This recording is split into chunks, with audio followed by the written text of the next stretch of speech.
भारत में सनातन संस्कृति के लुप्त होने का यदि कोई कारण है तो एकमात्र कारण है गुरुकुलमों का नष्ट होना।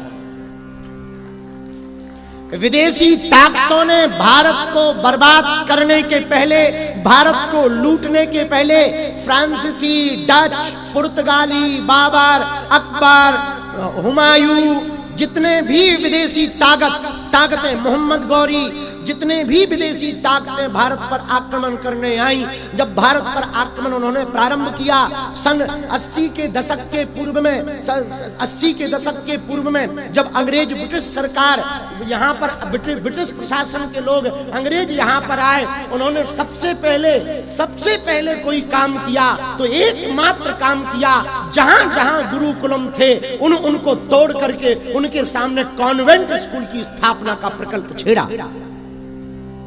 क्यों? क्योंकि अंग्रेजों को यह पता था कि यदि भारत में गुरुकुलम रहेंगे तो ये जात पात में नहीं बट पाएंगे, ये राजा आपस में नहीं लड़ पाएंगे। इनके गुरुकुलमों में इनके पढ़ने वाले विद्यार्थी सामाजिक समरसता का संदेश देंगे, एकता का संदेश देंगे, सबरी के बेरों को राम खिलाते हैं, ये पाठ पढ़ाएंगे। यदि गुरुकुलम रहेगा तो कोई अलग नहीं हो पाएगा, अलग नहीं हो पाएगा तो राजा लड़ नहीं पाएंगे, राजा लड़ेंगे नहीं तो अंग्रेजी शासन स्थापित नहीं हो पाएगा। तो सबसे पहले भारत के गुरुकुलमों पर आक्रमण किया विदेशी ताकतों ने। परिणाम यह निकला कि हम लोग अपनी संस्कृति से हीन हुए, आपस में दंभ भर गया, आपस में ही लड़ने लगे और हम लोग गुलाम होते गए। एक बार गुलाम नहीं, भारत एकमात्र दुनिया का विचित्र देश है जो अनेक बार गुलाम हुआ।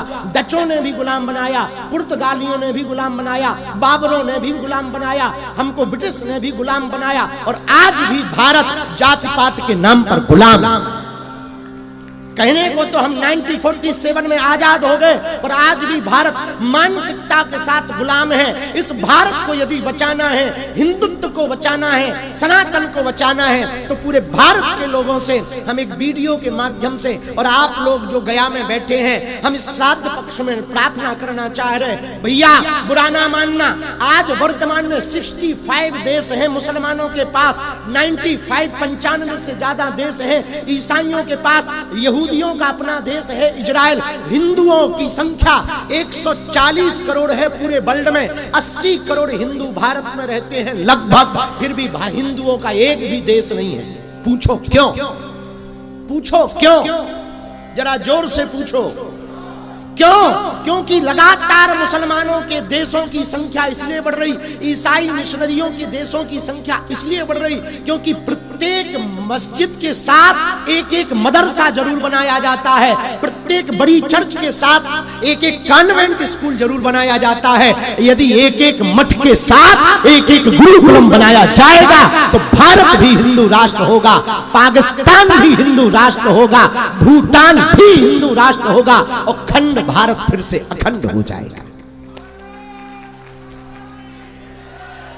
तो भारत को यदि आपको प्रबल करना है, भारत को बचाना है तो जैन जी जनरेशन वर्तमान में चल रही है। जैन जी जनरेशन के पास यदि संस्कृति नहीं होगी, संस्कृत नहीं होगी, संस्कार नहीं होंगे, आने वाली जैन जी, हमारी जो अभी वर्तमान की जैन जी जनरेशन है, आफ्टर 2047-50 के बाद यही इस देश की सत्ता को जैन जी जनरेशन संभालेगी। 2050 के बाद जब जैन जी जनरेशन सत्ता को संभालेगी, यदि उसे 16 संस्कारों का पता नहीं होगा, गीता का ज्ञान नहीं होगा, वेदों की परंपरा का पता नहीं होगा, श्राद्ध पक्ष का पता नहीं होगा, भारत से सनातन का अस्तित्व घटता चला जाएगा। इसलिए भारत को यदि बचाना चाहते हो तो हम पहली निवेदन सरकार से करेंगे कि सरकारी अधिग्रहण से मंदिरों को मुक्त किया जाए, और दूसरा निवेदन संतों महंतों से करेंगे एक एक गुरुकुलम हर मठ के साथ खोला जाए।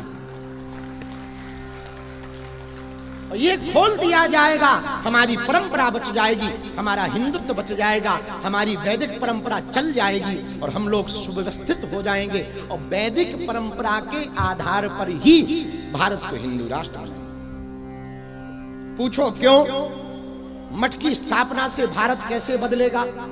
मठ की वेद पीठ से मठ में यदि विद्यालय स्थापित होगा तो गुरुकुलम पद्धति निःशुल्क होगी, क्योंकि चढ़ाने वाला, रुपया चढ़ाने वाला हिंदू है।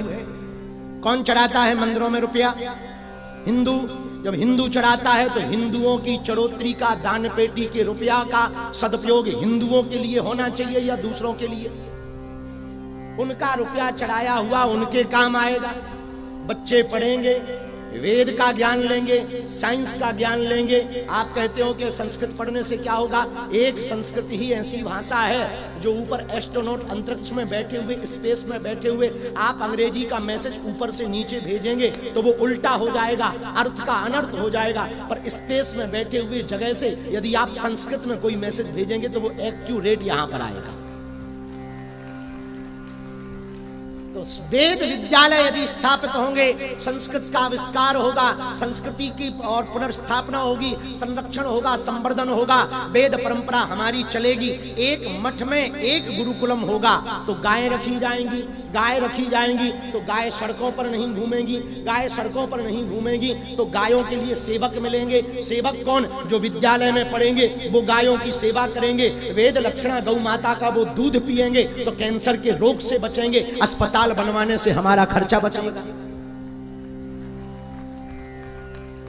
वेद लक्षणा गौ माता का दूध पीने से कैंसर नहीं होता है, शुद्ध देसी गाय का दूध पीने से कैंसर नहीं होता है। तो कैंसर के रोक लगेगा, लेकिन वो कब होगा? जब गाय होगी। गाय अभी सड़कों पर है, वो मठों में होगी। मठों में क्यों होगी? क्योंकि गुरुकुलम होंगे, गुरुकुलम में दूध की जरूरत पड़ेगी तो डेयरी से लेने क्या जाएंगे? विद्यार्थी गौ सेवा के काम आएंगे और वो गौ सेवा होगी तो गौ भी सुरक्षित होगी, मठ मंदिर भी सुरक्षित होंगे। विद्यालय में विद्यार्थी पढ़ेंगे, वही विद्यार्थी आने वाले 2050 के बाद जब देश की सत्ता को संभालेंगे तो भारत हिंदू राष्ट्र का डंका बजता रहेगा।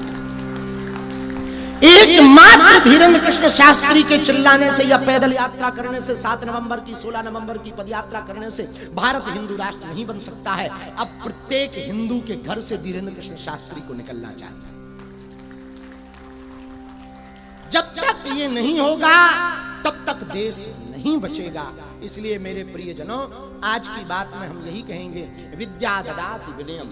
विद्या जिसको प्राप्त होती है उसे विनम्रता प्राप्त होती है। इसी के साथ आपके पितृपक्ष में आप सब जिन्होंने अनुष्ठान किया, आपको पुण्य फल प्राप्त होवे। मुस्कुराते रहो और बढ़िया आनंद है। खूब बढ़िया रिसोर्ट में भोजन पा रहे हो, बढ़िया स्विमिंग पूल में नहा रहे हो, कुछ लोग फल्गु में डुबकी लगा रहे हैं, बढ़िया आनंद है। हमको एक सज्जन मिले, उनका सब ठीक है, बोले गुरुजी हमें अपने बाप राजे स्विमिंग पूल में नहीं नहा पाना था। तो हमें बड़ी हंसी आई। तो बोले हंस क्यों रहे? हमने कहा अब तुम्हारे पुरखा तरे या ना तरे, तुमसे स्विमिंग पूल में नहा के तर रहे। तो बड़ा आनंद है, बहुत सुव्यवस्थित ढंग से कार्य संपन्न हुआ। आचार्य जी हमको साधुवाद, आप सबको धन्यवाद। बहुत मुस्कुराते रहो, प्रिय रहो। पूज्य महाराज जी को लेकर के हमको कलकत्ता पहुंचना है, इसलिए हम कलकत्ता की यात्रा पर जा रहे हैं। आज के सत्र को हम यहाँ विराम करते हैं। कोशिश हम करेंगे, जो देश विदेश में बैठे हुए यूट्यूब चैनल पर लाइव देख रहे हैं, लाइव है क्या? लाइव देख रहे हैं, बाद में इसको कट करके ये दोनों अलग डाल दीजिए भैया। देश को बचाने के लिए गुरुकुलम क्यों जरूरी है, एक ये बात। दूसरी बात, हम सोच रहे हैं, बहुत लोगों ने हमसे कहा है कि हम मिल तो बहुत कम लोगों से पाते दिन भर में, 1000, 2000, 5000 लोगों से। धाम पर ज्यादा लोगों से मिल लेते, बाहर 1000 लोग, 100, 200, 500, 24 घंटे ही होते हैं। सबने कहा कि कम से कम 1 घंटा आप रोज लाइव प्रवचन सुनाओ। तो जो आपके पास नहीं भी है वो वचनामृतों को सुनकर के, बातों को सुनकर के अपने जीवन को बदल सकता है। एक चीज तो हमने शुरू की है, रोज प्रतिदिन एक सुविचार देना। आप बागेश्वर धाम यूट्यूब चैनल पर जाएंगे, आपको रोज एक सुविचार प्राप्त होगा और हर दिन नया सुविचार। आगे कालांतर में हम रोज एक टाइम फिक्स पर लाइव बैठे की मुट्ठी बांधवा। अच्छा, बाकी लोग सब कमरों में चले गए, कक्ष में चले जाते।